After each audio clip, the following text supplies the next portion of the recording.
People deluded, I'm back again. Thank you very much for tuning back in each and every time. As you lot can tell, you can see the tiredness in my face, and I'm sure you lot are tired. I'm on the come down now of off what was an emotional roller coaster. West Ham 3, Arsenal 3. Now, depending on who you look at it, I respect everybody's opinions. Whatever you have to say, I'm not here to criticize it. For me, both teams should be upset. Definitely on the second half for our opponents, West Ham. David Moyes should be vexed because he knew his team was throwing it away. He brought on Fredericks and Noble. They were 3-0 up. They drew 3-3. I would feel sick. For Arsenal, yeah, we got a point. It's better than none. But for me, it's the same old, same old, same old. It's first and foremost, before I talk about the management, it's about understanding from your mistakes. When we played them in the last game, we took 5 minutes. We needed 5 minutes from time to score the winner. So that should have given you an inkling as to what we need to do. For me, this game told us everything, innit? It's everything with Arsenal. Listen. Good comeback. It could have been a 3-0 L. It could have been an L. It's a draw in it. A point don't help either team, but there was fight. There was all of these things. My point to that would be we still don't understand football is a 90-minute game. I don't care if you play good for the last 10, good for the first 10, you had a good end towards the half and a better second half. It's a 90-minute game of football. And until we understand that concept, I'm not sure. I'm very unhappy with Aubameyang, from a sporting perspective, yes. But I'm getting, and you know me, I'm not one of these guys who care about slapping off the badge and them things. But I'm getting frustrated not seeing him talk when we've had frustrating games. Because you're always there when you scored a hat-trick or scored 2 and we've won. Why is Lacazette talking post-game?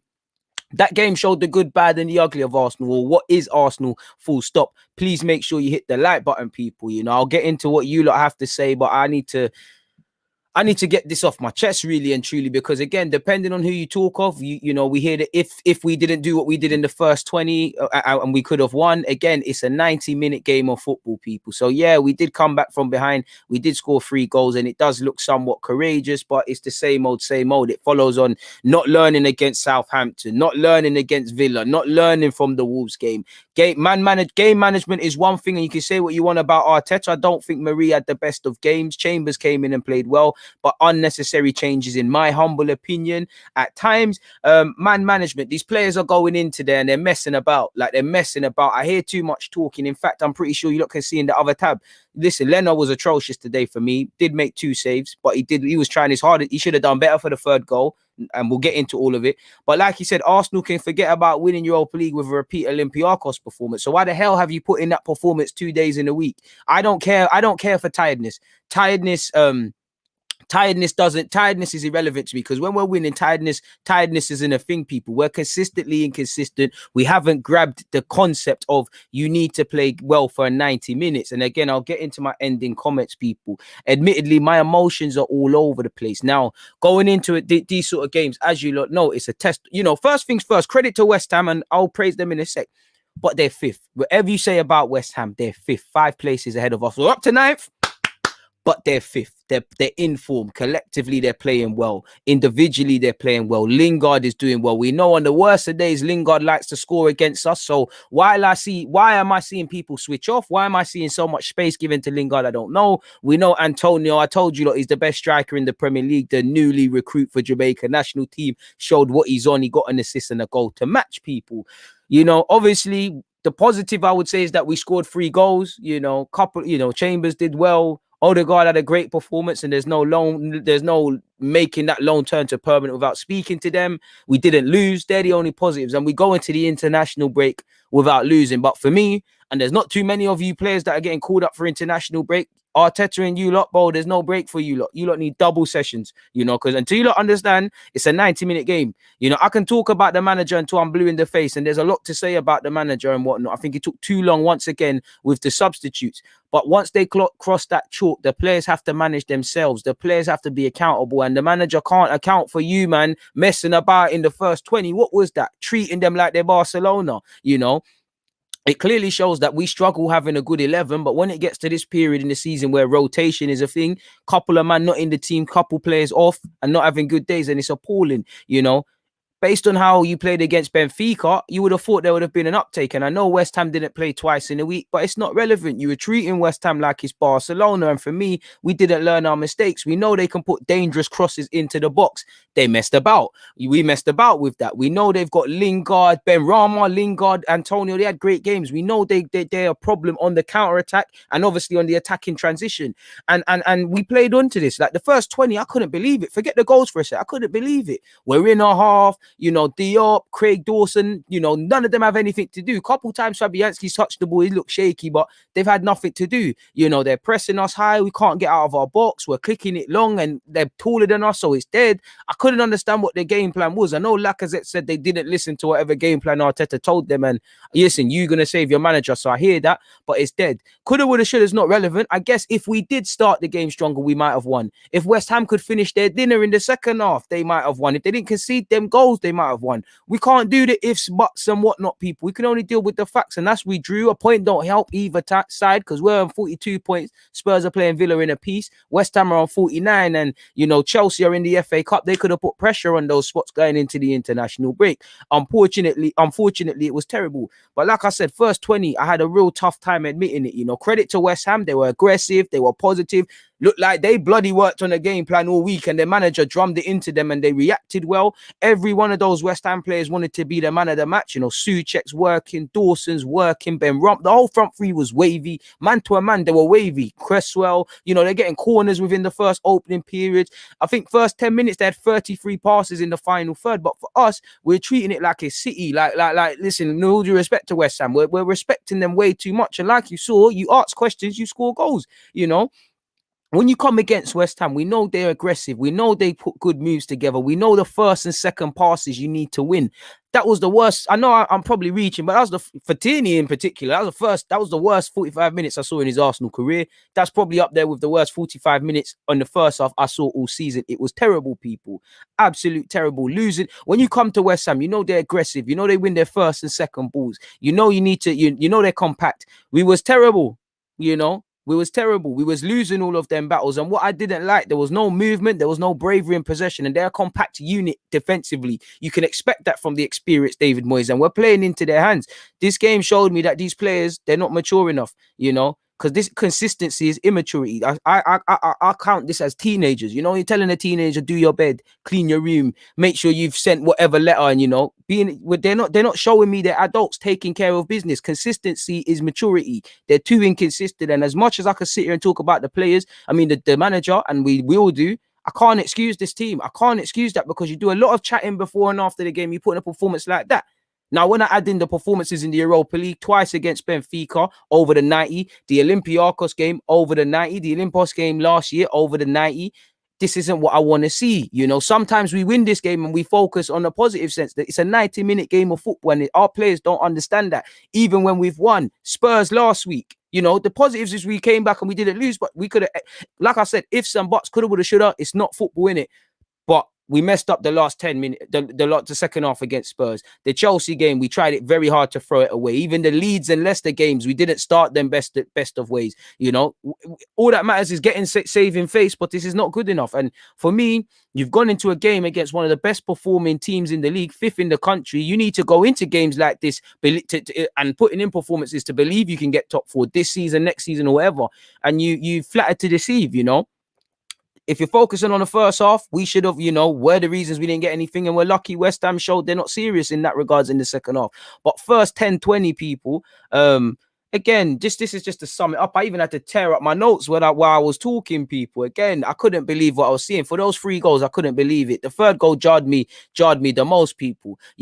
Everyone switching off. Leno should have done a bit better. And Leno was terrible in this game. Tierney, worst 45. Marie all over the place.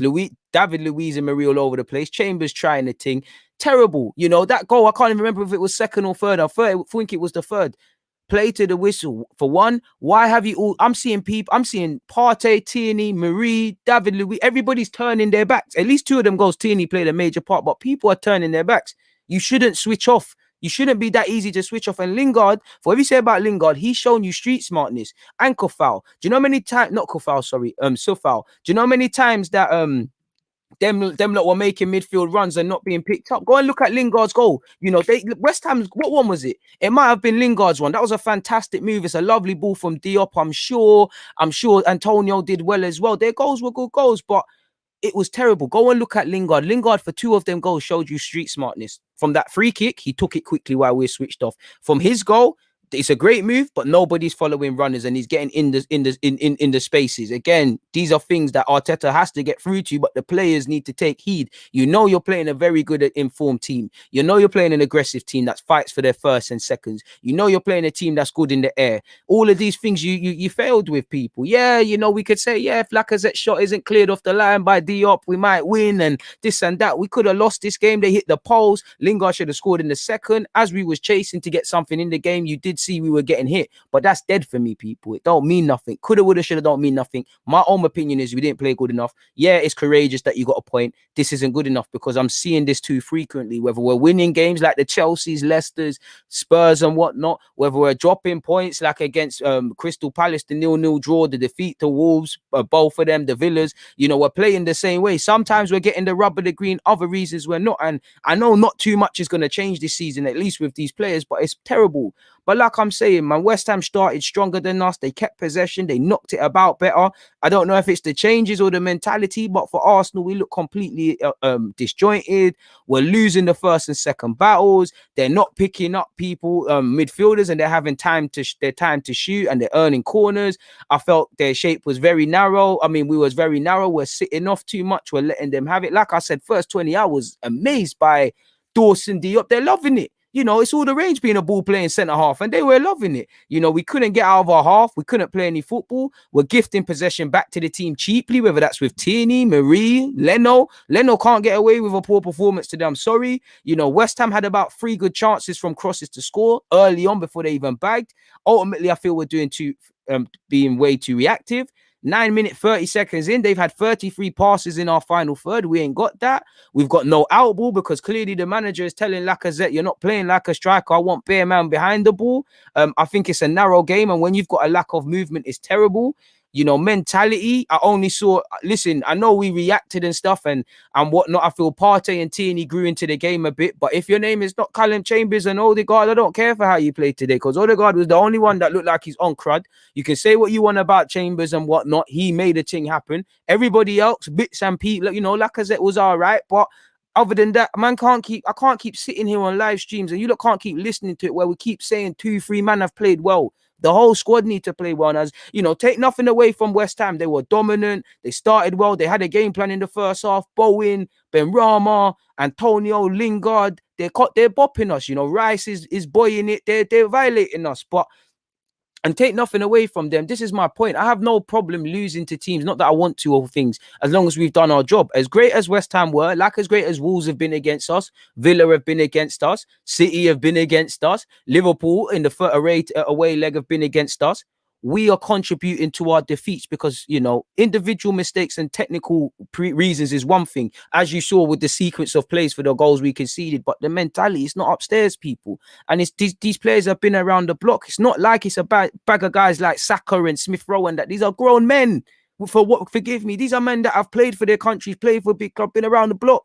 You know, there's only so much that could do. We're terrible, people. Long passes is dead, which I get at the common sense because they're bigger than us. They're good in the air. The long balls are dead. It's not going to help us. There's no movement. Players are hiding. Like I said, I'm only really seeing Chambers and Odegaard. Partey grew into the game a bit more. I love you, Partey, but please stop shooting.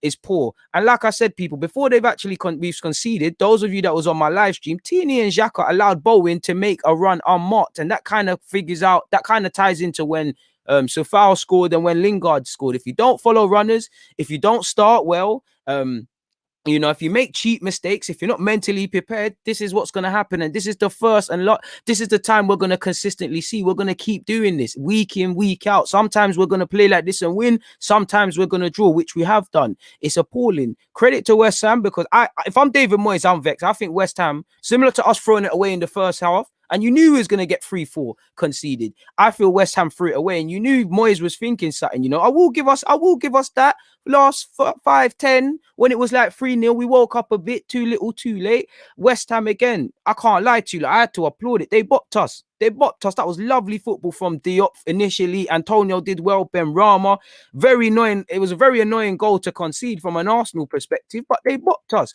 We're not following runners, Odegaard and Partey are sleeping, and not just them. They're just two. I remember, man, are sleeping again. We're caught cold again.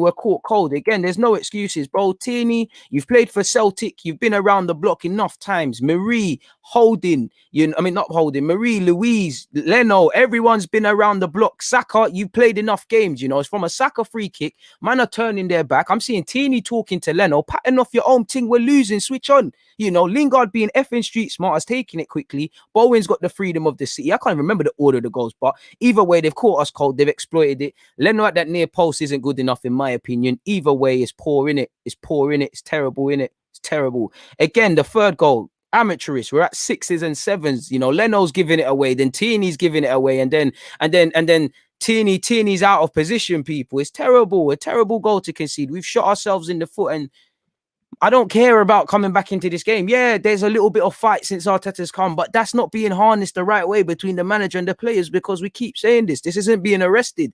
Game in, game out, week in, week out. We keep saying this. And how many times have I sat here and I've said, like this West Ham game, if you get the West Ham game, the Palace game, the Wolves twice, any negative result we've had, and you get what we thought about the game and framed it up next to the results, and I asked you all, move the game to when you think these comments were said, we're all going to say different things. So I have to say, these mistakes have now become choices. We're not choosing to make mistakes, but it's poor. We're struggling to deal with the high press. We're getting caught in the midfield, first and seconds, sloppy football. We look disjointed. I'm not going to lie, a couple of changes do look like it made a negative difference, but it is what it is. I'm only seeing really Odegaard at this point, really, really and truly. Obviously, we got an own goal. Chambers did very well, as did a couple of others. Odegaard the same. We saved a bit of face. At that point, I'm just happy we've ruined the clean sheet in it, and the analytical team of West Ham will have something to speak about to their players. So, like I said, I think we closed the half well. We started playing ball and that, and I must admit,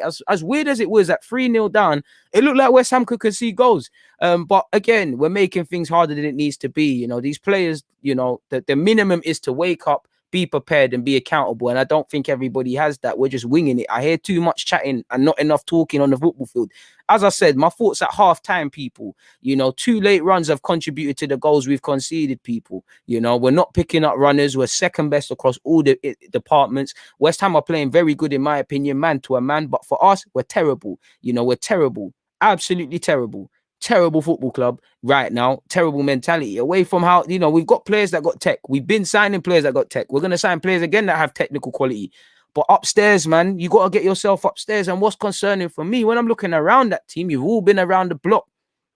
It's not like your 20-year-olds of what we used to have, in that you ain't been here before, and I can account for the naiveties. You lot are just naive because you're naive, and you're just not serious, man. You're not serious.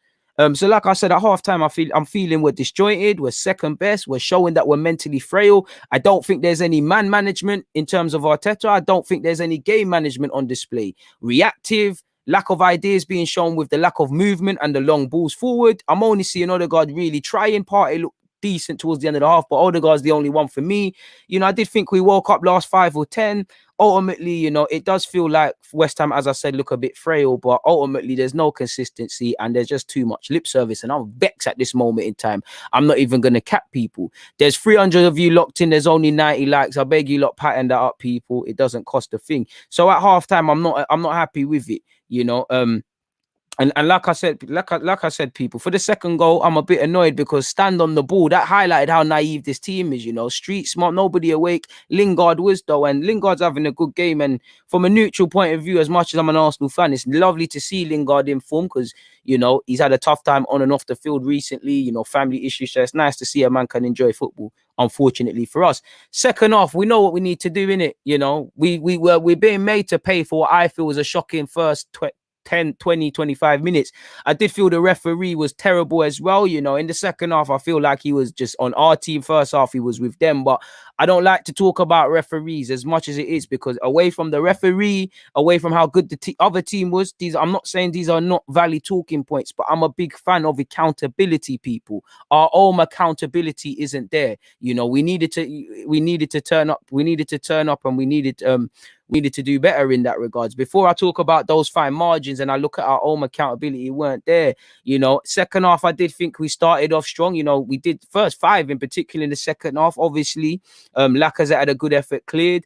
We did have a couple of heart and mouth moments in the second half where we could have conceded. I did think Pepe made a difference. Obviously, we got ourselves back in the game with another own goal. It was lovely to see at a point there was 5 goals, 2 for us and 3 for them. 5 goals on show, and Arsenal ain't scored one of them at this moment in time. Obviously, we saved a bit of face. Again, this lovely bit of play. So good. I thought we should have had a penalty as well, as soft as it was. I did feel Saka could have scored, Aubameyang could have scored, and there were other moments like that. But it was a lovely moment for Pepe off the bench, obviously for Lacazette headed home. And Lacazette away from Odegaard and Chambers, I think you did all right. A little 5, 6 out of 10 from you. I think he was unlucky not to be given one of the goals for an own goal, and that is going off target. But end of the day, it is lovely to score 3 goals. It's nice to sit there and say there is some mentality to stop feeling sorry for themselves and get back in the game. But I'm sorry, man, this game is one that's very frustrating. It's 2 points dropped for both teams, specifically to Arsenal. I can only focus on that because I see this as reactive. Just like against just like Benfica twice, just like Benfica, just like Olympiacos, just like Leicester, it's very reactive. I'm yet to see us play well for the whole 90. I'm yet to see us not concede cheap goals. Again, the cheap goals might start with one person, but it's a poor sequences. The goals we're conceding are one person is making a mistake and it's a poor defensive sequence. I feel a lot of players were terrible. Like first, I feel Tierney recovered greatly in the second half, but first, that's the worst 45 minutes I've personally seen in Kieran Tierney's career. Like 2 of the goals are at least his fault or he has a hand in it. I don't know what Tierney was on, but Tierney's giving me more good games than not. Aubameyang, obviously the good of Aubameyang, I'm seeing you track back and there was a lovely moment in the first half. You made a lovely tackle, but Aubameyang's not offering nothing, and I feel Arteta effed up as well because early on he saw that this Saka on the left, Aubameyang on the right, it's not gonna bang. It was not gonna bang, people. So it is where it is. That's how I feel in it. It is where it is. It's a point game, but it's 2 points dropped because the referee.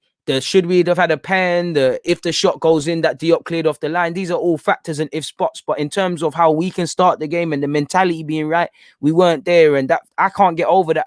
The last 20 was courageous, but I can only focus on the first 20 because that sets the tone. This tells me that ultimately this team isn't consistent, isn't reliable, isn't to be trusted. A lot of lip service and a lot of pretending, and I'm pretty sure we will focus on the positives based on the media language that comes out of this football club. Again, I'm pretty sure I won't see what's them latest videos they're doing now where you can, the behind the scenes mic thing where you can hear the players. I'm pretty sure there's going to be no compilations of every touch a player is taken. And these players don't understand it's for 90. And this is what listen, until a lot of these players leave, and there's some others here, I can't have hope. I can't. Yeah, it's 3-3, and we took 4 points off West Ham, and they're 5th. So by that point, we should be cool. But boy, you start games where you don't know what can happen for you, and we did. And take nothing away. Credit to West Ham. They messed up in the second half. I believe they were very good in that first. They bopped us. They scored some good goals. Street smart. I'm seeing a game plan. I'm seeing a team that look like they've worked on something, look like they've taken heed simply of what the manager's effing told them all week. I'm not here for the fitness thing because are we sitting there and saying fitness in the second half? Odegaard came off the bench. Partey's been playing, fair play. I don't know. I don't take the fitness thing is only relevant when we're losing. And for me, I think Arteta needs to be hidden with experience, man, because you're looking at David Moyes. He's winning 3-0. He's vexed with the team. It's like he knew it was coming. You look to his left, you can see Stuart Pearce. I look at Arsenal, I'm seeing guys with one earpod. That tells you a lot about their decision making, as I've said, with all due respect. It is what it is, people. It's a point. It's not a loss. We never lost. So I can look on Twitter and these things, but it was dead. You knew Lingard was scoring. You knew Antonio was scoring. Ben Rama showed why we probably should have bought him. Credit to West Ham. I feel first 20, they look like Barcelona or Bayern Munich, and that's testament to how crap we was. Ultimately, I think, I don't want to go as far to say we deserved the point because ultimately we kind of did and we deserved 3 goals. But for me, I find it really, I struggle to really say, I struggle to say that we played well and we deserved the point. I really struggle with that. But for what it's worth, it is what it is, man. West Ham 3, Arsenal 3, a share of the spoils. Both teams, first half we should have patterned up. Second half they should have patterned up. It is what it is in that regards, people. think you're just hearing what you want to hear. I said Lacazette played well. I said if you're not Odegaard or Chambers, I don't care for you today. And that'll push Lacazette. He worked hard. So I don't know what you're listening to. You're listening to just what you want to hear, selective hearing. And to be fair with you, I'm quite frustrated on the draw, and I ain't got more time for you. So I'm just gonna block you, man. Listen, by all means criticize me, but listen to what the F I said. Like, it's as simple as that. If you know me, you know one of my pet peeves is not being criticized, is when man are trying to say it or when man are not sticking to exactly what I said. So yeah, man, you're gonna have to just F off to another live stream car. I want sensibleness here. It is what it is, people. So yeah, frustrating one. We didn't lose. It's a point, again. Spurs are playing Villa later. Again, this isn't what I want to see. You spoke about you needed to win every game. You spoke about desire, about fight. I don't see it. I don't see it. It's like these Arsenal players are actors, in my opinion. Bare man are just actors, literally actors, paid actors. It's quite jarring, man. But we move in it. Like, it could have been worse. We live in it, and we'll get into the player ratings in a sec. But that's been a lot of lip service from me. What have you guys been saying in the comments? Please don't forget to hit that like button, support the thing, people. Doesn't cost a thing. There's 300 of you looking, but there's only 147 likes. Moderators, I'm not in the mood for nonsense today. There's no thingy. There's no blies. Anyone talking nonsense, no timeouts, blockings. I'm on this. I'm on this Roman Abramovich thing today. So yeah, blockings, no warnings, just blocks. Bro, that's the only thing, man. It feels like people were waiting for Chambers to fail in this game, and I think Chambers had a good game. Yeah, a couple nervy moments, but it was dead, man. It was dead. I think Partey was shocking. Saying Partey was shocking was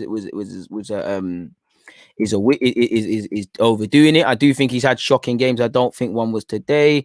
Let's not forget Neil. I hear you, but I'd say shocking's a bit of a below par is a bit of a reach. But we've got to remember he's played with a hamstring knock. He's not really trained this week and stuff like that. He should have scored though. He either should have taken a touch or scored. But this is the problem with Arsenal, man. Like, these not saying I agree with you. He should be doing his thing, but this is where we're in problems, in the sense of, well, anytime we're looking at Saka when these games are like this to really make the difference is a problem, really. It's an absolute problem. And like I said, if you're not like, for me anyways, if you're not Lacazette, Callum Chambers or Martin Odegaard, Pepe off the bench, it's dead, man. Nobby, I can't understand it either, but I'd have to say, Nobby, it's the mentality, man. Because on Friday night, on Saturday night, Saturday evening, Saturday night, bro, you should be switching on. When you wake up in the morning and you're traveling from Islington to Stratford to go play, you should be switching on. What West did these lot watch Premier League? West Ham is not a team you can F about in. We've seen them get results of. They actually did what I swear they did. What we did today, they did that against Spurs, and I'm sure they beat Spurs this season as well. I could be chatting nonsense, but there's been a bag of games West Ham have done well in, and I think West Ham even learned their lesson, because against United, like I said at the start of my other live stream, they were probably too defensive, and they came out and hit the blocks. And if I was Moyes, I'd arguably, well, I'd be angry if I was Arteta, but I'd be very angry at my players, because they could have scored 3-4. They could have wrapped this game up, man. They could have buried us. They should have buried us. I won't say the fight back is worthless. It's just the right word for me would be frustrating. Man, there's not spirit. When you listen, if you was, sometimes this happens in the season, innit? Like even the best team, sometimes it happens. If it was one of those things, those rarities, and we've drawn 3-3, then I'll accept it. I'll take it. I'll say, you know what, it's one of those days. But this is how we're always in this problem. This is why we're always here. We're always having to find ourselves to claw ourselves back in games. It's too reactive. Anytime you're reactive, it's a problem. As Neil has perfectly said, it's a great comeback, but why are you down 3-0 after 30 minutes? It says that's it. And you could see it was coming. Neil, am I lying? Everyone here, am I lying? Before they even put the first goal in, everyone was saying, yo, there could be a couple goals conceded here from us, because you can see us playing nervous. It don't matter about ability and these things within reason. If you mentally are not switched on, if you ain't got the bottle, it's problems. And we're a bit of a mad side, because I was seeing Bukayo Saka, man, marking Declan Rice at set pieces. We're on a madness more time, man. We're on an absolute madness. Absolute madness. Get your opinions in, man. Should we see if there's... I would love to know. Listen, in the last few weeks, I won't lie to you, look, I've stopped kind of listening to post-game comments because it just frustrates me hearing the same thing over and over again. It's insanity. But you're right, bro. Like, listen, it's good. It's a good fight back, to come back in the game. But you lot are 2-0 down after 17 minutes, 3-0 down after 32. You're not serious. After all the chat, it's not serious. It's not. It can't be. It can't be serious, man. It can't be serious. Like, oh man. There are some building blocks. There are some tiny positives generally in this team that if we could just harness them and build upon it, there could be something there. But for every positive, for me, there's 25 negatives, man. We showed fight today, but you can see the cheap goals. You switched off. There's poor in the transition. You're not learning from mistakes. It's dead, man. It's absolutely appalling, man. And I would love to. I can't. You know what? I'm pretty sure Arteta must be critical. So I guess that's critical on them. I guess that's a game for tomorrow. We need to start games much better. But we can all see it. We can all see it. Worlds away from deserving a place in Europe. Facts. Bro, I think Lacazette's unlucky, man. Lacazette worked hard, man. I'm not gonna lie, Leno made a couple saves, but I think Leno was dead, man. Like, I'm sorry, he should have done better at the near post. I think some of his saves are pardon me, very theatrical. I do think a better team, a better coach team with less problems. I do think Thingy, you can get away with Leno, but 9 times out of 10, I think Leno's got mistakes in him as well, really. And there's too many players that we can say this from and stuff like that. Oh, and what annoys me is that these players, you have to listen to your manager, but these players don't understand when something ain't working. It's like they're pressing us. Maybe we need to hold on to the ball. There's 5 men up there. There's one of Lacazette. Maybe we shouldn't kick it long to him. He's not the most athletic. He's not the quickest. And as strong as Lacazette might be, he's going to be on his ones. It's like we can't figure things out, man. This is it. Second half, West Ham looked like the West Ham you want to see. You saw them panicking. You saw them in the second half. You saw it, but at the same time, it's not enough, man. What have you said? You deserve way more viewers. Would love to have such a show at Everton. Tell your Everton contributors to start making content. But I appreciate that, my guy. I appreciate that. Maybe one day it will happen, man. The fuck are you talking about? I haven't mentioned Henri once, but all right. Listen, as you can tell, I'm not in my normal jovial mood. I'm just in the mood to talk about football because I can't listen, win, lose, or draw. I don't get swayed. It's about the performance for me, It's about the performance, and it's not there, man. It's not there, man. It's not there. It's just, as an Arsenal fan, you knew Antonio was scoring. You knew Lingard was doing his silly celebrations. You knew he was going to do some nonsense today. You just knew what was going to happen, man. They didn't follow the game plan until the 35th minute. And if they didn't follow the game plan, serves them boys right. But at the same time, if they, maybe they did follow the game plan, it was dead, What game plan? I have to say that. What game plan? Like, it didn't look like a game plan to me. Was the game plan long balls forward? If so, why are you going with why are you playing it long to Laka? Lacazette's not quick like that. Playing Aubameyang on the right. What's the thinking behind that? Was that to discourage Cresswell from going forward? Then why are you not feeding him? Saka on the left initially. That game plan didn't work because it got rubbed out very quickly. The centre halves. Is that what there was a lot of times Leno was kicking it long. Was we going into the game like that? Marie, David Luiz, this and that, we're just gonna go long, If we didn't listen to their game plan, fair enough. But between the game plan not being good enough today and these players' inabilities, I think it's once again a game where there's issues, people. I didn't think he was offside. He weren't offside, man. Shouldn't be waiting for offside anyways. Like, before it got there, it was a problem. So I'm not too sure. But way before it got to that, that's the thing for me. It's the sequence of play, man. He did. Of course, he's gonna say that, but he's not gonna say. He's not gonna come out and say they thought that the manager's game plan was dead. They're not gonna come out and say that. They're not gonna say that, broski. They're really not gonna say that. So it is what it is. And for what it's worth, I don't think they followed whatever game plan it was. But I have to contribute for maybe the game plan was dead, or maybe they didn't listen. Either way, I couldn't see what a game plan was. There's been some times I think Arteta has set them up perfectly and not listened to this game plan. But what game plan is it when Saka is marking Rice? When Saka and Aubameyang, it ain't banging, so they swapped. when we're just going forward, considering we're not stronger than them and we're not fast. We're faster than them, but we're not stronger than them. And we're Lacazette isn't the quickest. Why are we just kicking it long? And to be honest, you're not giving them anything to work with. It's crazy. Like, it's crazy. And again, so what, we started following the game plan in the second? I do think for what it's worth, they didn't follow the game plan, but I can't lie, man. I can't accept that. Like, it has to be half of one, half of the other, and that the game plan ain't good enough and they're not following it through.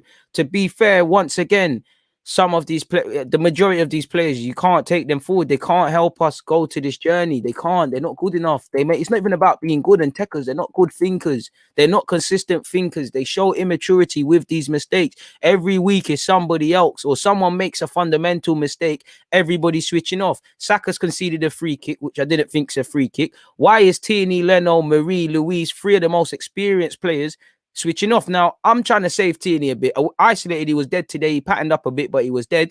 You can account for that, innit? Because Tierney's a good player. Worst 45 minutes I think I saw of his Arsenal career in the first, but he reacts. And to be fair with you, even if he didn't have a good game, you know, Tierney, that's 1 in a million. He's going to be back. The problem is some of these players were talking about it week in, week out. And if it's not one, it's the other. Bellerin's played no part today. It's a problem. On the topic of Bellerin, shout out to Callum Chambers as well. I don't think Callum Chambers, he had a good game today. I don't think he's the answer at right back over a long-term 38-game period. But I think between Cedric getting a look in and Chambers, they've highlighted just how basic, just how basic Bellerin is. Game plan or poor play. Like, either way, it's frustrating, innit? Like, it is what it is, man. But Christian, we've been seeing their fight, man. There's been times we've lost 3-0 and there's been a bit of fight and stuff like that. We know there's fight there, but it's like 90 minutes. Like, it's like, do these boys know that this is 90 minutes of football? Like, for me, the second goal was frustrating. First goal was frustrating. Good play from West Ham. The second goal was frustrating. The third goal, we're engineering. Well, it's like we're pressing the self-destruct button. Like, we're just doing a madness. I think Chambers put in a shift. Chambers, Odegaard, and then in third place, Lacazette. They're the only players I'd say, you know what, cool, innit? Not, we clearly, as a whole team, we take responsibility, but I'd have nothing but positives to kind of say. I say, Odegaard, you know what, you tried, innit? When we was losing, you was trying, you was trying the thing. That's what I want to see from you. You look like a Real Madrid player in and amongst one of the worst Arsenal sides in the world. And that's one of all time that I've seen. That is a praise for him. So I think Odegaard did his thing. I think Chambers did what he could. He's involved for 2 of the goals. He made an important block. Second half, couple of dodgy moments, but I think Chambers put in a shift at right back. And again, he was against, he's against Ben Rama as well, and he held it up, as well as Cresswell. So I think Chambers did his thing. So Chambers, Odegaard, obviously Lacazette was involved in 2 goals. I think he worked hard. Like I was saying at the start, I don't think Lacazette was helped. Like, I don't think he was helped, people, because, we don't play to man's game strengths. Lacazette is about neat. You see when we're doing those little 1-2s in the second half, that's Lacazette. He's not a guy to run in behind. If you give him he can run in behind, but it's not a him thing. So why are we doing that? Why we're not even banging it long into places where you can give him a chance, but you're putting it into the channel and that, and it's dead there. Like, it's dead, and he's by himself because man are not involved and whatnot. So it's dead, man. I think Chambers, Lacazette, Odegaard put in the shift. I think Partey fixed up towards the end of I think Partey had a good game after them, but Partey's part of it. He's part of it with everyone else, where we just didn't do it, innit? We just didn't do it. And for me, bro, you see with this Odegaard thing, sorry, people, Partey, Odegaard, only good ones. See with the Odegaard thing, people, this is where, getting problems now, innit? Like, because every game, like I said, every poor game that he plays, he's taking off zeros. Every good game, he's adding more and more and more and more. And Real Madrid might be saying, yo, you're coming back next year. We hear Real Madrid can talk, and there's a willingness from all sides to get something going. It's a myth. I hope we sign him permanently. I hope we can get him on loan again next season if that can't be done. And for me, I can talk about signing Odegaard until I'm blue in the face, and we could be here a while for obvious complexion reasons.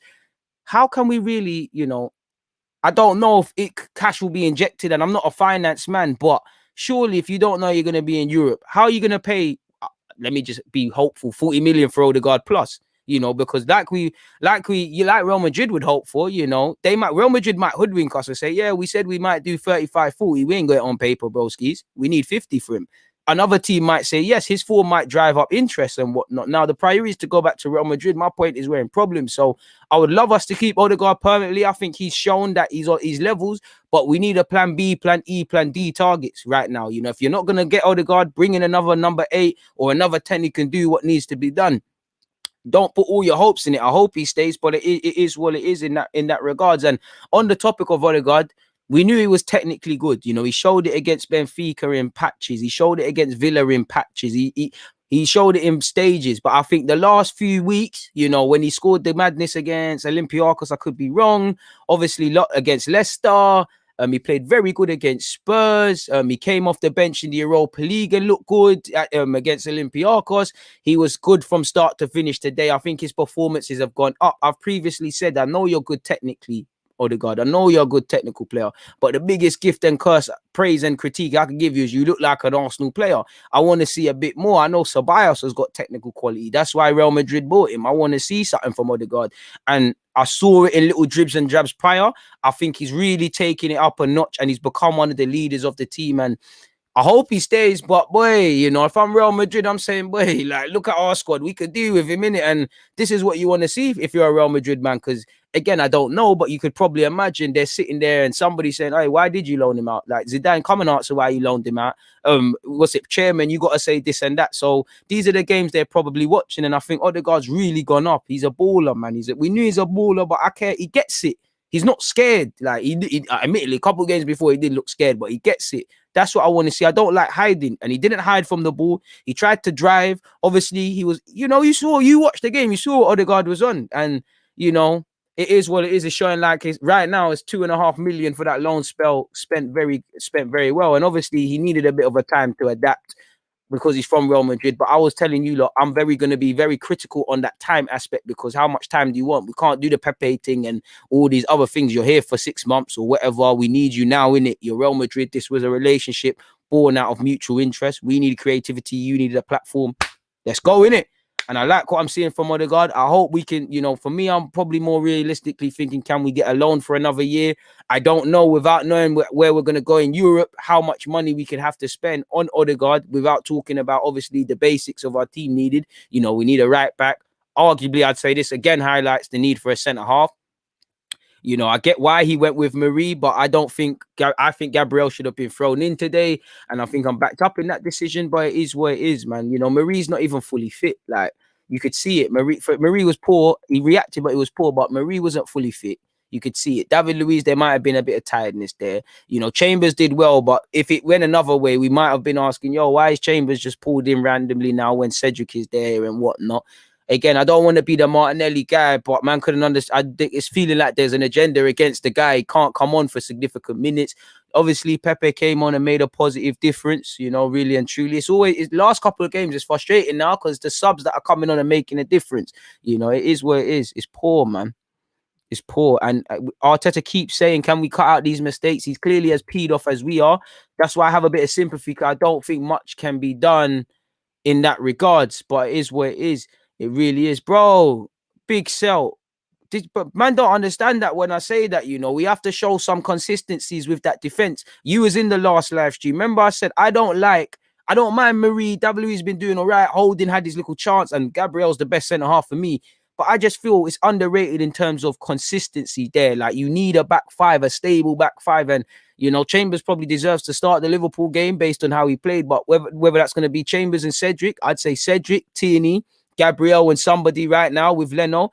We've got to keep it steady sort of thing. We keep messing around and it's not healthy. And that's one annoyance I have with Arteta. It's like he thinks this is City. You can't, when you've got Cancelo and you got Walker and you got these little Zinchenko, you got these little players and a good team where you can little play around and give man different roles. These man don't even understand their first job. You know, if you're a right back, you can't even be a right back. How are you going to play on the other side or go into the wings? If you can barely be a centre mid, how are you going to be a holding centre mid? Or a halfback, a mix between the two is crazy, man. We could play them together, but I can't lie. I wouldn't have started that in this game together because we haven't seen it, and if West Ham are fifth, it ain't gonna make sense throwing it against them. I just admit I think we need another centre half in it. Like I think Marie is good for the squad. It is what it is. I think Marie kind of got exposed to that, and I said it at the start of my last one. I think you could see it on the cards. Like even for what led to the post incident, Marie is getting pulled out into areas which is not his strengths. We know how Marie's a very good reader of the game. We know he's a fantastic reader of the game. That's his strengths. So don't expose him. I think he was exposed in that regards. It is what it is, man. It really is what it is, man. None of these players are world class at Arsenal Football Club. Let's be real. There's not a single world class player. There's some very good players. That world class thing, you know, even Odegaard, he's a good player technically. I'm not trying to criticize him. What's he proved to be? What's he given in world football to be world class? That term is thrown away way too quick. Way too quick. Bro, we might be loaded with centre halves, quality over quantity. Saliba will be part of it. I think Mavropanos will probably go out on loan again, but deserves a chance. But as ruthless as it is, bro, it is what it is. I think you go with Marie, you go with Holding, you go with Saliba. Gabriel picks himself. Is there something to be said with finding a mid-20s to late 20s centre half who gets it? Easier said than done. Bro, it's not, bro. I don't at this moment. Arsenal don't need world-class players. Arsenal need consistent players and street smart players that can think. Everything else is a bonus, but that world-class thing is thrown around too much. That's not a criticism. That's a fact. There's no, bro. World-class has done it for years. Odegaard can be world-class, but at 22 years of age, what's he given to the game? Probably one significant season at Sociedad. Other than that, man just know him because he's from 15, 16, he's been on the scene. That's not being me negative. The Arsenal Odegaard, I love it. You know, but as well bloody be world class in comparison to the other players. But I just feel that one day is throwing leaders, bro. Man need to lead themselves as well. You know, when you can see the first goal saying, all right, cool, we've effed up. Let's fix up now. We deserve that, you know. This is a thing where I get at Arsenal. It's almost like Arsenal can't arrest them, it can't stop their mistakes. It's like Arsenal can't can't police themselves, basically. It's like Arsenal can't police themselves. I don't like them and I don't like the word police, but it's like they can't police themselves. It's like man can't sit there and go, all right, cool. That first 20 minutes there, we deserved that because we were messing about. We couldn't get our own half. We were peeing about. They deserved the goal. So when we concede that first goal, man need to switch on. It's 15 minutes. Forgive me if I'm wrong. Was it the 15th minute that we conceded that first goal? And then what? What did we do after? We've switched off from the second. We should be switched on anyways because we've just conceded. That should have, you know, typically Arsenal need that shock in the system. So to concede that second goal, forget the second goal. Forget the second goal for a second. The second goal we've conceded, let alone the second goal, better yet, the manner of what we've conceded it. Where man are turning backs, man are looking around, man are moaning at other guys and not switching on. You know, so this tells me man can't police themselves, guys can't lead themselves, guys can't be street smart themselves, man. You know, this until we can. This is why no matter how Arsenal go, we'll keep looking at that one signing, that one manager, that one this, that one that to change things. They can't. One man can't change this. Man need to all think like that. You see how Odegaard played? You see how typically Saka and Tierney and Gabriel and Partey play with respect to Tierney's first 45? Man need that, but that's about 7 man max. 8 if you want to throw Odegaard. Odegaard ain't even our player, so we can't really. So 7 man here max out of a 25-man squad. As you lot see, there's 38 Premier League games, let alone Europa. As you lot see, you know, you need to rotate. People always talk about you can't. Man was saying don't sign Odegaard because we got Smith Rowe. Remember that. Now you see why. There's been games Odegaard and Smith Rowe ain't been at it. Games they've been needed together and things like that. Now you see at this period why rotation is an important one. Because of the games coming thick and fast. And Arsenal, on the best of days, we struggle to put out a competent 11 that we think is levels. This shows you how important depth is. And when, you know, when a couple man are at it, when a couple players start slow, when a couple people are playing poor, it's a problem in that regard. So it is quite poor. It is quite poor. And until these things change, we're in this, innit? And how many can change without new players? I don't know. Without a new owner, I don't know. Without a new culture, I don't know, innit? So it is what it is. So as an Arsenal fan, I'm just game by game, week by week. You know, some days I'll be cool, some days I won't. It is what it is. I can't have expectations because it's a calamity thing. It's a calamity thing. We were reactive. We didn't control this game. We're very happy that West Ham effed up. I'm ecstatic that they messed up and started getting nervous and stuff. We never controlled this game. You know, it's absolutely poor, man. Absolutely poor, man. And these players can't police themselves, bro. You know, man. Yeah, we came back against Spurs, but how many times have we conceded a goal? Heads are down. You know, man need to understand. We've all right, cool. We've conceded a goal. You've never, man need to look around at their teammates. What? You never played football before, David Luiz. You ain't been a goal down before. Pattern up, wake up now. Now we wake up, boys. Now, all right, cool. Now you stop the rut. That's the thing. We can't police ourselves and we can't stop the mistakes. If we make one, we start moving mad. You know, and we're very weird in that regards. Like you see, when we're playing well, bare movement, bare passes, bare options. You know, man need to, and this tells me that we're struggling collectively to get ourselves in the mind frame, but individually, you're accountable of yourself. When you wake up in the morning, are you saying, yo, I'm coming to play football? I might be being a bit harsh, but I didn't get the vibe that you lot were playing 2 games this week because you haven't played a convincing performance in either. You know, it seems like there's a lot of complacency after that Spurs result, personally, and this is what this team do. There's a lot of them, and what I hate with this team as well, there's a lot of them that are ready to fight each other to see who can talk to Arsenal.com, Sky Sports when there's a win. When we're losing, it's the same old individuals. It's the same old Lacazettes, the same old Tierney's. You know, even David Luiz, to be fair, comes out and chats. I don't see our captain. And you lot know me, people. I'm not one of those who cares about people's money, cares about slapping the badge, cares about all that cliche BS.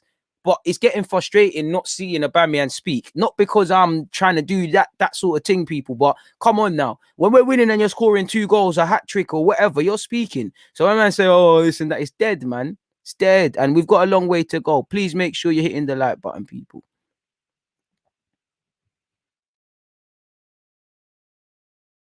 To be fair, it's not just them two, it's bare, man. You know, Xhaka's missing headers. It's a terrible game, man.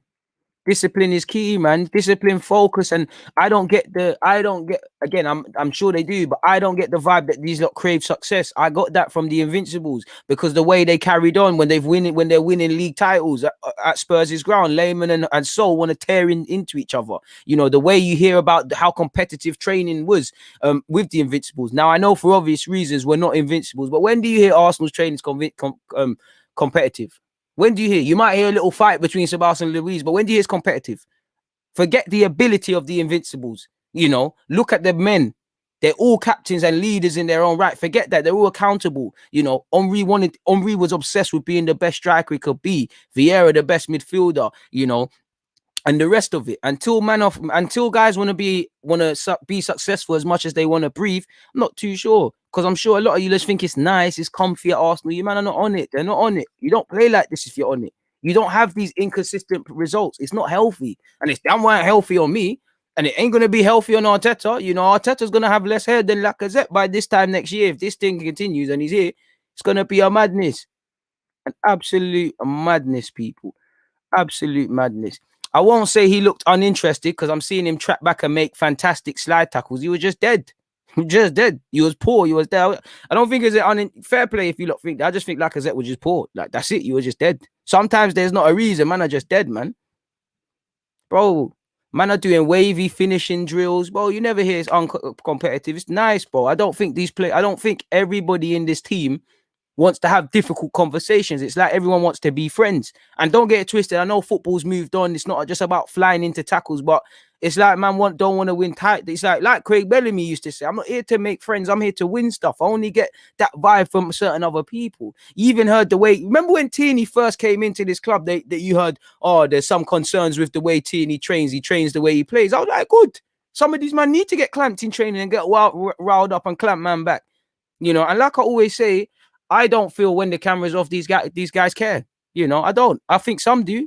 And it's the same old 3-4. Collectively, there's too much pretenders. And when you've got guys with no self-awareness, no accountability, I'm not going to say no pride, but, you know, no, like my man say, if you're not got no motivation, you're not on this thing. The manager shouldn't have to tell you why you want to win. You know, come on. And for me, we're playing for pride, bro. Forget top 4-year-old. We're playing for pride, fam. We're playing for pride, fam. We're ninth. You know, it should just be about trying to finish as high as you can. Forget top 4 and all of those things. Just trying to finish as high as you can. You know, 7th is better than 10th. 6th is better than 10th, and we're wishing for that. Just about basic pride. I don't get that. It's like we're winging it. Some days we're at it. Some days we're not. You know, sometimes when you expect us to kind of be at it like against West Ham for obvious reasons, we're not there. When you expect us to be a bit shaky against Spurs or Chelsea, we're not there. We're a weird football club, man. Weird football club with some weird individuals, man. Crazy, man.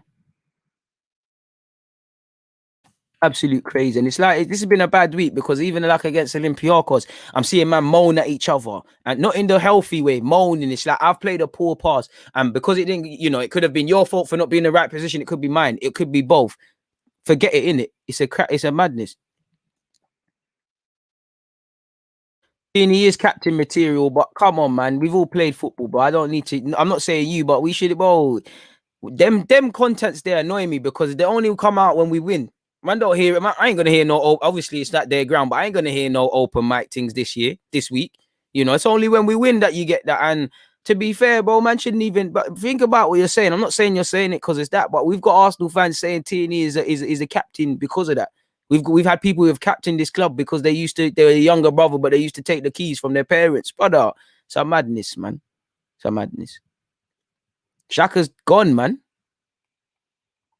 Well, he's played 15 games in a row. It's crazy.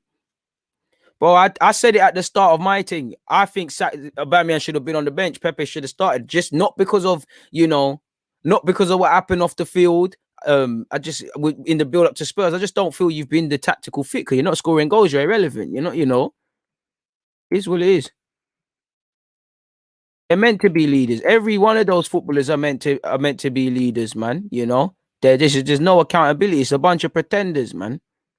To be fair, that's not really fair on Aubameyang because again, he's tracking back and slide tackling, man. I don't think that's fair. What I will say is Aubameyang just was dead. You gotta pattern it up, man. Bro, everyone should be sensitive. Bro, I'm sensitive when I lose games, bro. I'm sensitive. I'm ready to fight the world, but bro, you have to come and speak. Because it's sensitive when you win. Are you not sensitive in a positive sense when you win and you're feeling good and you're speaking about new deals and that? Come on, man. Aubameyang, and again, I don't care about the man's. I care about the man's leadership, but I care about the man speaking because, like you said, with this FA Cup or the Community Shield, we need to pattern up people. I don't listen. Like you said, it's Aubameyang's first poor season, but you can't rely on past history. Aubameyang's still my guy. I don't agree with this selling him stuff and all this stuff that's going on. But it's concerning, and we have to call a spade a spade. He's been dead. Like I said on my last live stream, I think the world is just speaking about Aubameyang unnecessarily. It's not just him, but I can't protect, man. I don't want to protect, man. Fuck that, man. Come on, be serious. With respect, Malik. Yeah, I'm not with it, unless he signs a new deal and we're gonna do what the Mark Noble thing is gonna happen at West Ham and that they marginalize my man, and he's just a voice. I'm not on it, I'm not on it because Louise, I don't know what Louise I'm getting. I'm tired of players. I don't know what I'm getting. There's too many of them. You can account for one or two in the squad. When there's 3-4 starting every week, it's a Mazzolini. It's not healthy at all.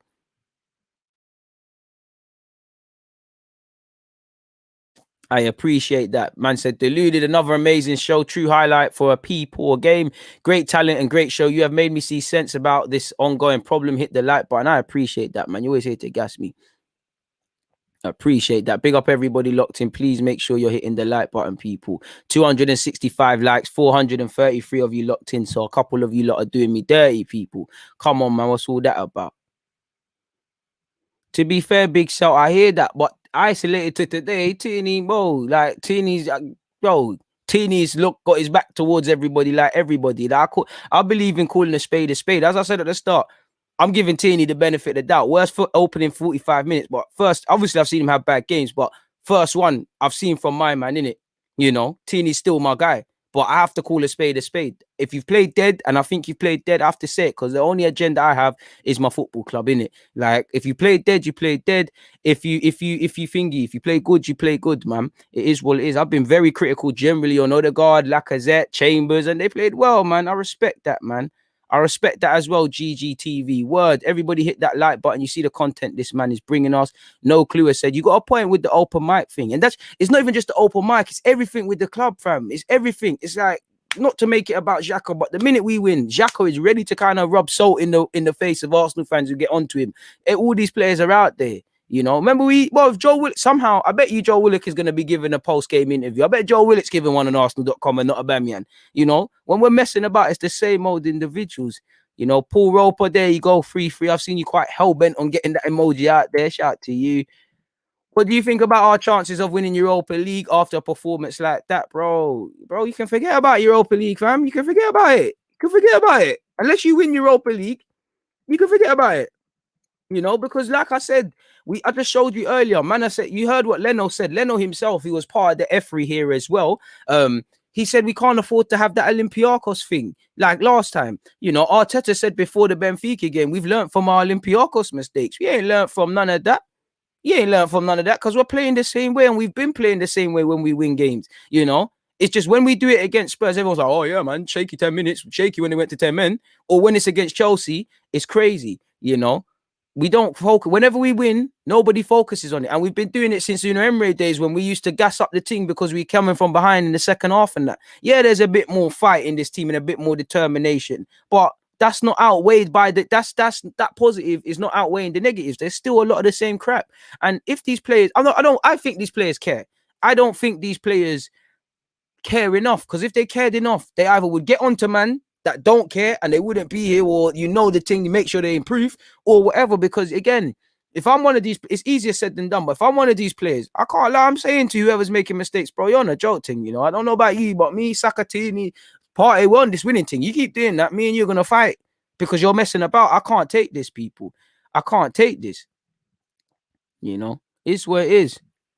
Bro, I don't listen. I just like consistency. Because if Aubameyang scored, he would chat. I'm not gonna lie. Sometimes it does feel like Aubameyang throws his toys out the pram, and I like that, but I don't like that. We need humility. Like I said, no one's above. Leave your ego at the door. No one's above the fans. No one's above the football club. No one's above playing dead. If you've had a bad game, you've had a bad game. You just have to eat that one and go again.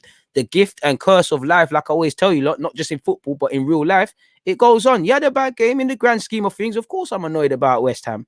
We drop points. Of course, I'm annoyed, but it's life. We could be dead. You're not dead. You've got a chance to change things. Simple as that. You've got a chance to change things. Broski, I don't know about Europa League, in it. To answer your question properly, I don't know for Europa League because, again, if I don't know what I'm getting game by game, how can I bet? How do I even know what I'm getting to get from you versus Slavia? And I damn well don't want to lose to Slavia. And even Spurs and Chelsea fans want us to win that game, you know, because of what happened off the field. I don't know what you're going to do over two legs with that. You got Liverpool. You know, I hope you take time to reflect. And with this ends March. Tomorrow we'll be doing Arsenal March review. I'll probably make that and put that in the links quickly. How can I say you can beat Slavia and then maybe Villarreal, United? You know, I'm sure Roma's in it, Ajax in it. I don't know. So how can I say if I don't know what I'm getting in the Europa League? I don't know if you're getting Europe. And in terms of our fixtures, regardless of what you say about Liverpool, it's still Liverpool, isn't it? I don't know if you can beat Liverpool. You done it last year, but can you beat Liverpool? Sheffield United are relegation fodder. Are they going to look like Sheffield United of last season when we played them? Only time will tell. Fulham, now when we beat Fulham, fantastic. When they come to the Emirates, it's going to be a different game. And you look at Chelsea, definitely Chelsea and United, when they beat Fulham at their place, Fulham gave them a game. I'm sure when Fulham gave Spurs a game, were unlucky with VAR. In fact, both times they gave them a game. Even when they played at the Etihad, they gave them a game. So if you do that against these teams, with respect to Spurs, because no, not them, you can do something against Arsenal. You know, we're playing a different Fulham team. You know, who knows what's going. Well, I can't have confidence when you beat Spurs and Chelsea and them things. I can say, yo, all right, cool. When you lose, it feels like a loss. I keep saying loss. I don't know what you lot are on. I don't know. Like I said, in short, I don't know, Pete, my guy, because you know, Arteta spoke about we need to win every game. They always give not Arteta or Leno, but there's always fighting talk, troop rallying talk, and then they put on performances like this. So they obviously know that they need to perform. They're obviously not trying to do this, but for some reason, we're being consistently inconsistent. And you know, a lot of you have been part of this team for years, and for me, the penny should drop for you, and you don't. You know, so what? We've got Liverpool, Sheffield, Fulham, Everton who beat us, Newcastle away fighting relegation. Got to be wary of those teams. West Brom and Sam Allardyce.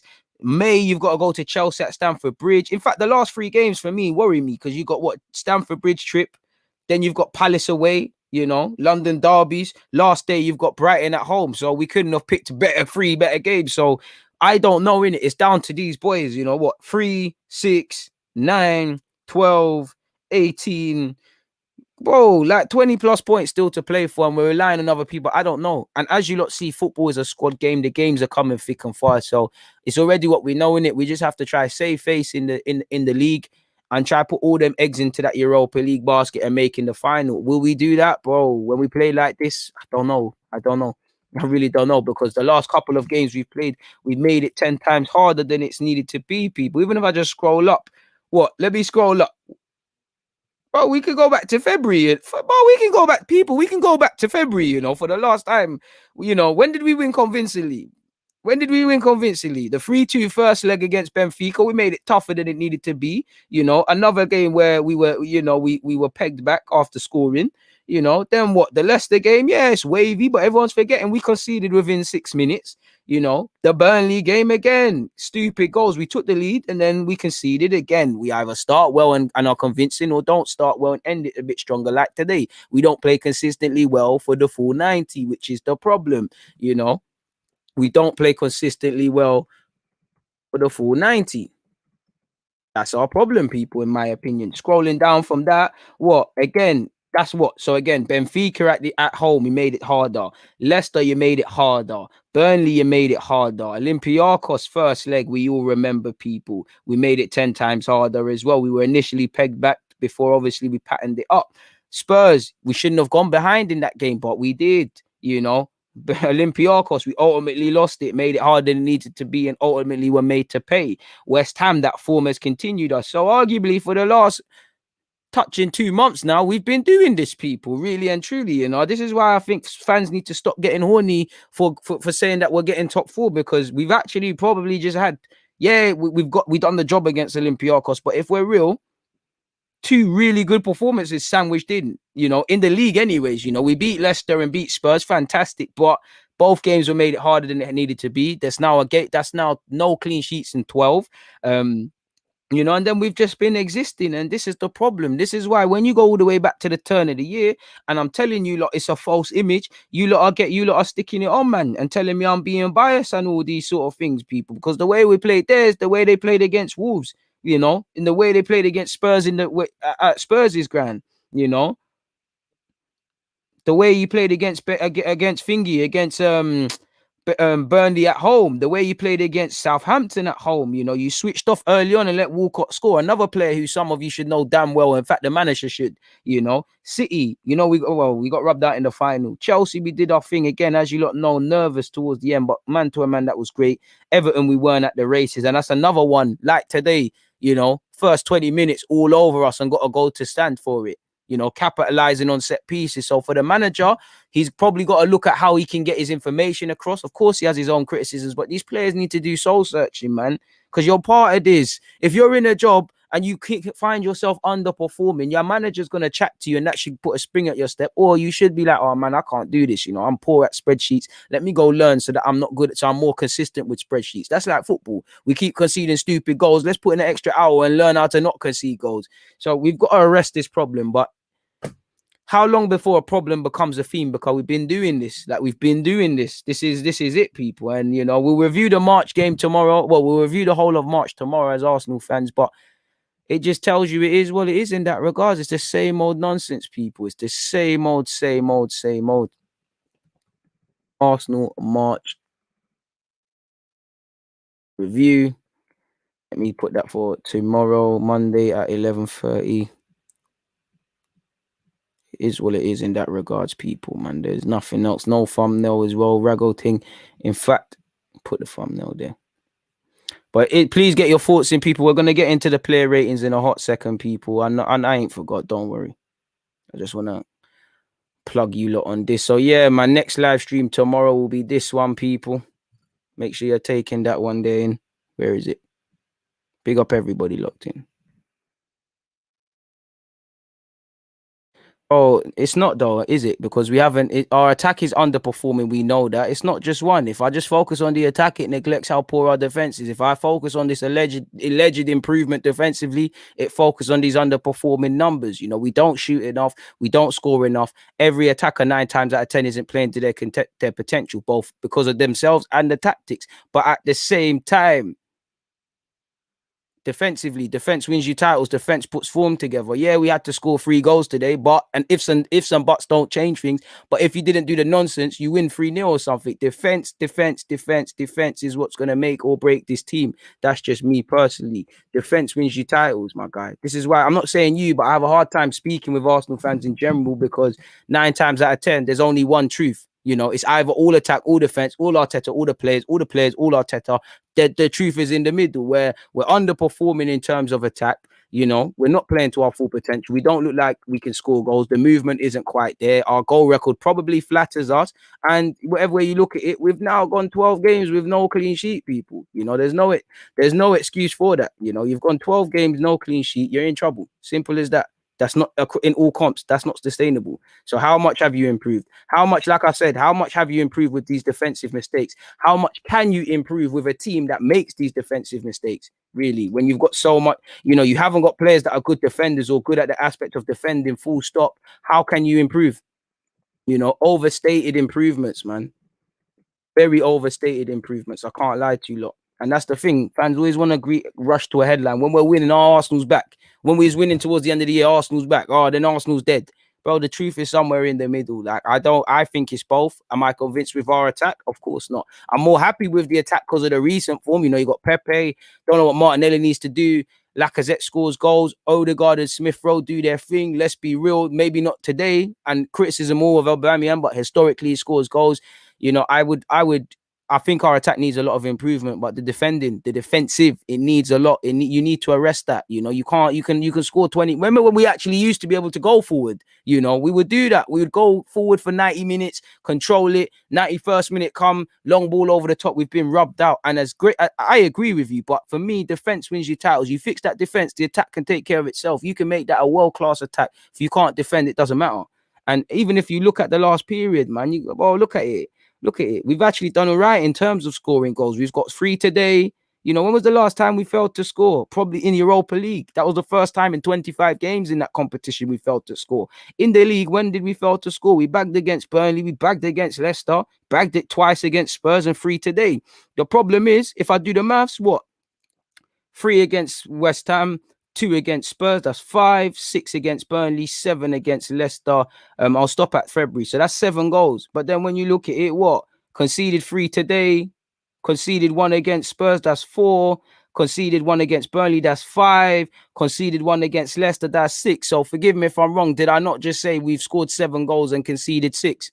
That's the sort of form that had us at a point with 11 wins, 11 defeats. This is why I'm saying you can't just say, not you, Yo-Yo. Sorry if you feel like I'm using you as an example. I'm just using you to preach to the millions. Not that there is millions here. Where we can't just run to one sort of thing. We need to look at it all as a whole. And when we win with this, that, and the other, you would have thought we bloody won the Champions League when we beat Spurs. Listen, I'm happy we beat Spurs, but at the end of the day, we're 10th. And this is what Arsenal have become, as I keep saying. You know, we win a little Spurs, a Leicester, a United, and it's good for bragging rights. It's great for 24 hours. We terrorize Twitter and them things, but grand scheme of things, it means nothing. You know, I don't know about anyone else. I'll use any example to banter people, especially my man them, because I got nothing else. But I don't want to be there in May saying, oh, we're 10th, 8th. Beat United, though. And to be fair, beating United for the first time away from home. But I don't want to be talking about that. That's dead. That's winning a battle when there's a 38-game war. That's just me in it. I can't. Listen, I don't tell people what to think. I just tell you lot to think.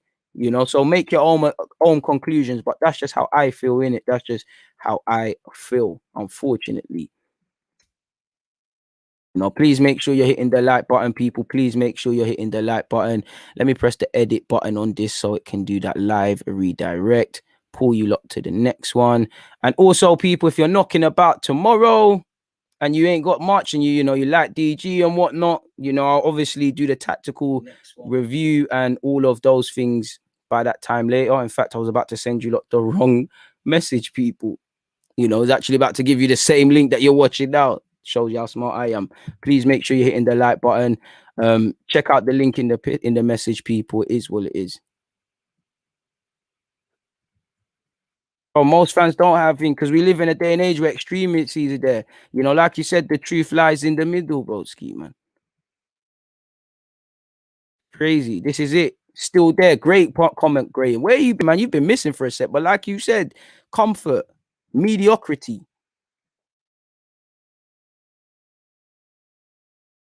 And, you know, someone needs to tell Partey, you're not going to join El Nene and Xhaka with the madman goal thing. You know, it's not going to happen. I think sometimes, do you know what? Sometimes I've gone into games like, remember that period against Wolves where we're just crossing the ball? I have to say you got no game plan. But there's been plenty of times I think Arteta has gone into games with a game plan, and these lot have just effed it up. Today kind of being one of them. But that being said, once again, it's the second game in a week. I'm looking at Arteta saying, why are you taking so long with the subs? Fair play. Your sub made a goal happen in Pepe, but dead, man. Yeah, it's true, bro. But bro, we got when you got average attackers, bro, really and truly, who's messed in this attack? We got good players, but who's messed? And who is consistently wavy? The one guy that we had in Aubameyang is consistently wavy. He's forgot about himself, innit? He's forgot who he is. Maybe he needs to get the gold thing back in his hair and everything again. Big up Beanie, and like she said, hit the like button, people. Big up all the members. We have holes all over, but I told you lot, stop gassing up Pablo Marie, you know. I love Marie, but I told you lot, stop gassing it, because I told you lot, because this is what you lot do. I'm not saying you danger anyone here, but this is what we do. You man have a good couple of games, you don't consider all the variables, you build man up to this Messiah thing, and then you rub him out. It's crazy, man. Subs are annoyed too late, man. At least Wenger, you knew he had the 60th minute. Bro, Lacazette's a real guy. Lacazette is on some tiny boost thing, man. It's all, he's keeping it real to the grave. He's not snitching. Even if there wasn't a game plan or what he truly felt, he's not snitching. You know, and to be fair, Lacazette, if I could say what I wish I could say, you lot would admire Lacazette a bit more, really and truly, if you knew what the club was on with Lacazette. But let's leave that there. Bro, it's meaty, fam. Graham, we've got guys who can play lovely football, but the thing is, I just care about street smartness and consistency, and it's not there, man. You speak truth. Kevin said, get in the player ratings for fuck's sake. You know what? Just because you're being rude, Kevin, no, we're going to wait an extra 30 seconds, you know, because on one hand, I do keep lying, but hey, man, you would have thought you paid me the way you're speaking like that. Control yourself, big man. Kevin, you sound like a cool guy. You know, you're a cool guy. And you know what? Let me get into it, but just pattern, man. We've lost. I got a lot of time for internet bad boys today, Kevin. I cannot lie to you. Just calm it down. Calm it down. Give us the lack of tea, bro. One day, fam. It's not even an ego thing. It's when man say, for fuck's sake, like man's paying me, bro. Man feel like I'm back in the days when I was a waiter and I quit because someone spoke verbal to me that I didn't like. Big up Kevin though, man. But you have a timeout, man. You have a timeout. Eddie Hearn's in the building. Eddie Hearn, you're the money man. Facts. Bro, they're all meaty, man. If we're real with ourselves, Chambers, Bellerin, Cedric, they're all similar, you know. I'd rather Cedric and Chambers, but they're all similar, you know. They're gonna give you a little run of games, but over a 38 game period, if you're real, who is willing to put their life savings on one of them? And for me, I think when you got them three, you throw in Maitland-Niles. I hear it. One has to stay and be a squad player. They're all right in their own ways, but I just feel when you've got these players and they're being inconsistent and then good, I think that just tells me just bring in the next one and then it's done. Simple as that. But let's get into the player ratings for those of you that can behave yourself. Kevin, hit the like button. We're there now. It's player ratings time. Let me share the screen with you guys. In fact, I'm just apologizing because, you know, we need to make a decent timestamp for such. Scroll all the way down. And yeah, let's get into it, man. Oh, sorry, people. I'm actually delaying. There's no getting into it if I don't go all the way down the page. So yeah, that's for tomorrow. Yeah, sorry, people. Mad delay, but we go again. Here we go. Sharing the screen. Player ratings. Leno. I think it was meaty today. I can't lie. You did make two bad boy saves, but I feel you could have done better for the third. I feel you contributed to at least, what goal was it? Yeah, you not the quick free kick. You could have done better for the quick free kick, but you and Tierney for that second goal was appalling. In fact, I can't remember the orders, but I know I weren't impressed with Leno. Distribution, meaty. I think even a 4 is, you know, I can't go any lower than a 4, really and truly. I want to go to a 3, but then I think that means I'm going OTT. I'm trying to control my emotions, really and truly. Man said game of 2 halves, ratings for each half. No, man, Chris, with all due respect, you know yourself, bro. You don't just play football for 45 minutes. You have to be certified, man. You know, it was a tale of 2 halves. I do think people recovered, but I'm tired of giving people the benefit of the doubt like I always do. You know, Callum Chambers, bro, I'm giving you I'll give you an 8, man. You know, I think you did well. I think you did well, Chambers. I think you was involved in 2 of the goals. I think you tried. I can't really ask more. Yeah, there were some nervous moments. Yeah, there could have been moments he looked a bit beaky, but I personally feel Chambers did what he could, and he's been given minimal minutes. And in the minutes to what I can ask of you ratio, I don't think I've had a bad word to say about Chambers so far. I was tempted to give him a 7, but I'm giving him I'm giving players that deserve it the benefit of the doubt. You stood up to be counted, Chambers, and you was involved in at least 2 of them goals. So you get an 8 for me. Centre half, Marie. I'm not gonna lie, Meady today recovered a bit in the second half. Meady. I'm sorry. Passing poor, positioning poor, getting pulled out left, right, and center. And listen, the squad weren't. I don't feel the system protected him, but Meady today, I feel he was poor. On another day, he could have bagged a 5, but I'm tired of being generous. I feel he was Meady. You know, he even flirting with a 3. You know, Louise also a 4. Again, elements like Marie. I feel Marie recovered in the second half and Louise, but by then the damage is done, in it. It's like, but them two are kind of summing up what I feel about Arsenal. If you played poor before that, it doesn't matter. Already. And I feel I always give a lot of benefit of the doubt to Marie in particular. And I do feel he wasn't helped. I think he was exposed by the system. He's also clearly not fully fit. He hasn't played, but I think it's a 4. On another day, could bag a 5. He saved a bit of face, but the damage is done, in it. There's no point me telling you, oh, you've played well in the second half after 45 minutes, if the damage is done and we've shipped 3 goals. And for me, I can't forgive Donnies for one thing I can't forgive is turning your back. You're experienced players. Tierney, but you just about bagged the 5. You recovered in the second half, just about. Like I've said, worst 45 minutes, opening 45 minutes I saw from Kieran Tierney. Yeah, man, I think Tierney just about bags a 5. And again, Tierney's involved. Like Leno, Tierney's at fault or plays a part, a key major part in at least 2 of those goals. I think Tierney was atrocious in the first 45. He's still my guy, still back him. It's still Tierney FC, still my future captain. But you was dead. I have to call it what it is, man. You was dead. You recovered, but you was dead. I'm not. Yeah, the damage was already done. He got back to Tierney of old. I don't know what glitch in the matrix it was in the first half. Second half, it was business as usual, but just about a 5. That's the lowest 5 mark. So if the lowest, if it was 500 to get a 5, it's that, bro. It's that. That's where Tierney's got. That is where Tierney's got. So yeah, that's me. That's what I believe. Sorry, I'm missing out the rest of the players, people, man. My emotions are all over the place. So yeah, man, that's the defense. Who else have we got? Partey. I feel Partey patterned a bit in the second half, but again, I'm giving man a 5. I think maybe even a 6, man.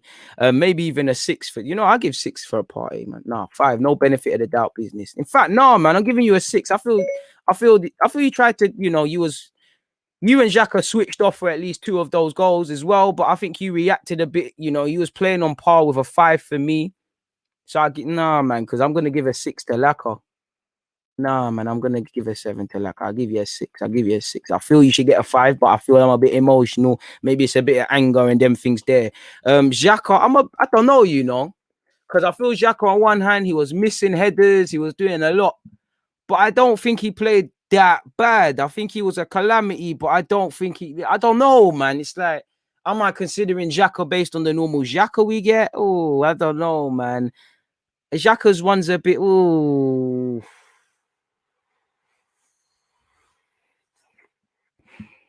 I don't know, man. Xhaka's one, because I think he did some shaky things. I did think he tried a thing.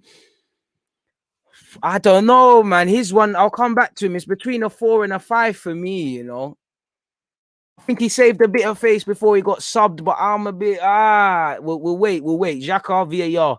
We'll come back to you. VAR for Xhaka, people. I can't lie. VAR for Xhaka. In the meantime, let's carry on. Let's carry on with someone better. I'm sorry, but I'm giving man a 9. I'm sorry. Odegaard, I can't ask you to do anything.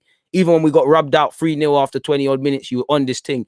Maybe I'm being a bit OTT and he should get an 8 as well, but I'm giving him a 9. I can't ask for nothing more. You stood up to be counted in and amongst your teammates being jolt men. That's all I can ask for. You had accountability, like Chambers as well.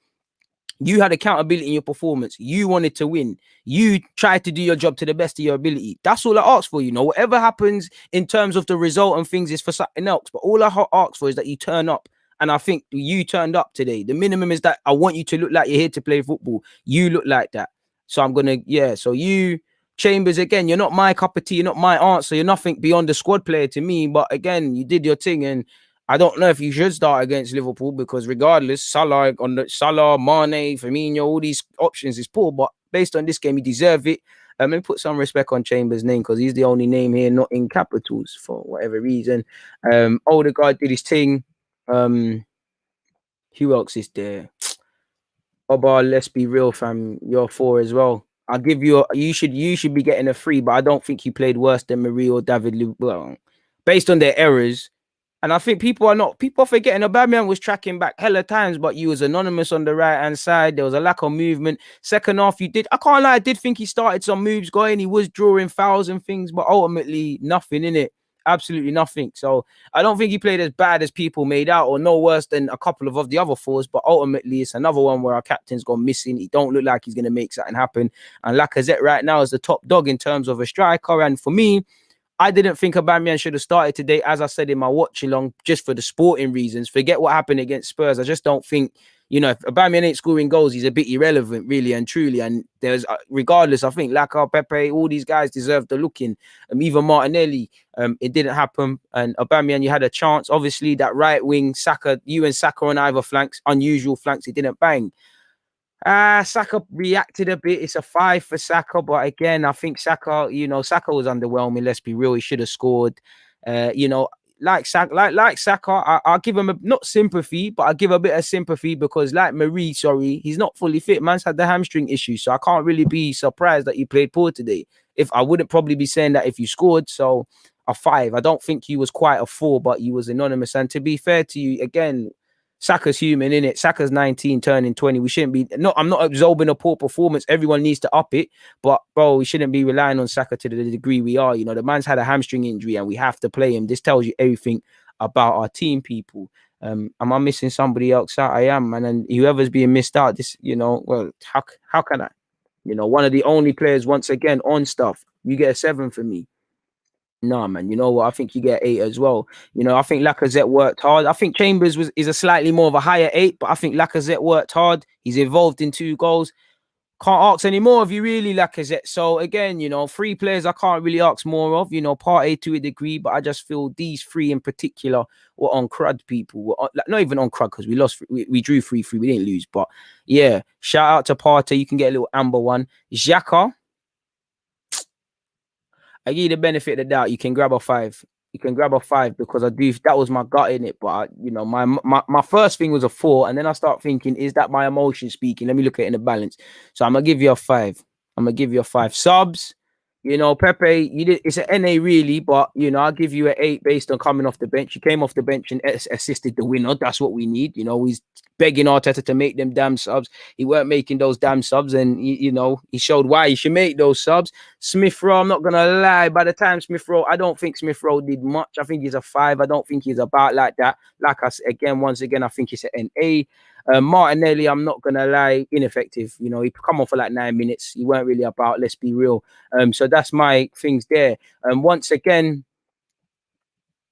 players of note for me. There's no man of the match. There can be no, but there's no man. Well, we didn't lose. If I had to pick a man of the match, I don't think there is one. I'd give it to Odegaard. Second would be Chambers. Third would be Laka because I just feel Chambers. He made some blocks.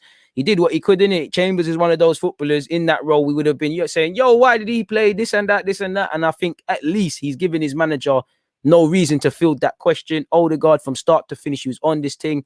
I do think Partey reacted a bit, started playing some lovely passes. Not that he played amazing. I think Lacazette worked his socks off. Pepe obviously made a difference off the bench. So once again, a 4 for Leno, an 8 for Chambers, a 4 for the centre halves, a 5 for Tierney, a 6 for Partey, a 5 for Xhaka. You know what? Even Xhaka, really and truly, I can't really say.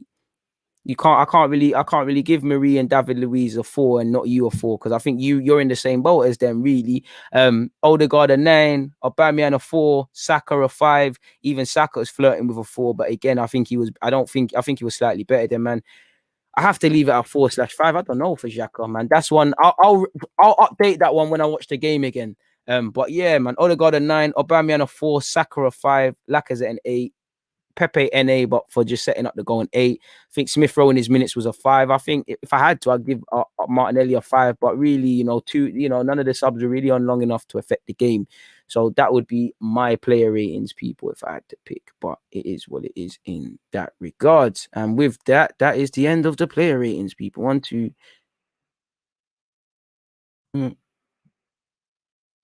But yeah, people, that's that, man. That's the. I'm so happy. This is my proudest achievement, people. Timestamps, because this is the longest thing to have to do. So it is what it is, man. 6 all season long. Is it 3, 6, 3 for party? I think that's an emotional thing there, man. I think you're doing a lot. This is nobody's right, nobody's wrong. I love to see the diversity in opinions. Facts.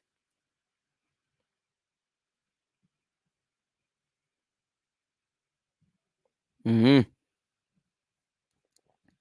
much emotion in that. Too much emotion in that. Quality, sorry, today. Like, there's no point talking about a man's haircut if you could take your lady and mum's hair. It's not making sense, man. I don't do half ones.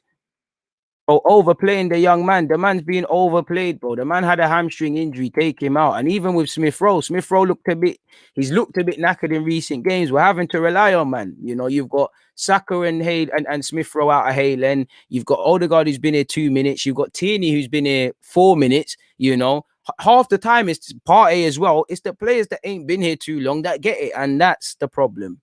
That's the problem. You can have your opinion. I just think it's an emotional one. I don't think Partey was poor, but you know, you seem to be quite harsh in your things. But nonetheless, everyone can think, man. And this is it for me. He doesn't have a consistent 90. Doesn't have a consistent 90. More so is Partey forcing it in possession. I don't think he quite did that today, but it is what it is, man. It is what it is, bro. We should. It doesn't matter. We could afford. We have to, bro. It makes me sick. You know, it's not as much as I love Saka. Unless it's a messy 19-year-old teenage thing or Mbappe and that, you shouldn't be relying on these youths. Like, bro, man needs a rest. Go rest him. Like, step up. You know, you've got other man there. Step up. You know, I can't lie to you. Like, I didn't say it then, people, but in the game, you know, Arsenal's making me mad. I had a mad thought. You know, this I know they're making me crazy. I was thinking, yo, William, where's William? Like, they're making me miss William. That's how we know we're moving mad. What do you think about, bro? I love Partey, but stop shooting, bro. It's not happening for you. You know, you probably will get it one day. It's not happening, man. It's not happening. You gotta hit the target, man. I don't know why. I don't know. Listen, I don't know how he shoots. Why is he shooting like that? He move. You see when you blast a football on a beach. That's how Partey's shooting, man. They have good points, man. We've over relied on Saka, and for time, you know, he's been playing above it. But we need to. Not that I like him playing bad, but games like this remind people, man, are human. It's like with Martinelli as well. It happened with him. People are human, and he's a 19-year-old lad. It's like with the occasional bad game from Tierney, man, are human. It is what it is in that regards, man. But with that, people, we've been here for an hour and 31 minutes. I think I've gone through everything. Please make sure you're at my next live stream, which is 11:30 a.m. tomorrow. This video will take you to that. I'm getting out of here, man. I'm getting out of here, people. On that note, people, DG.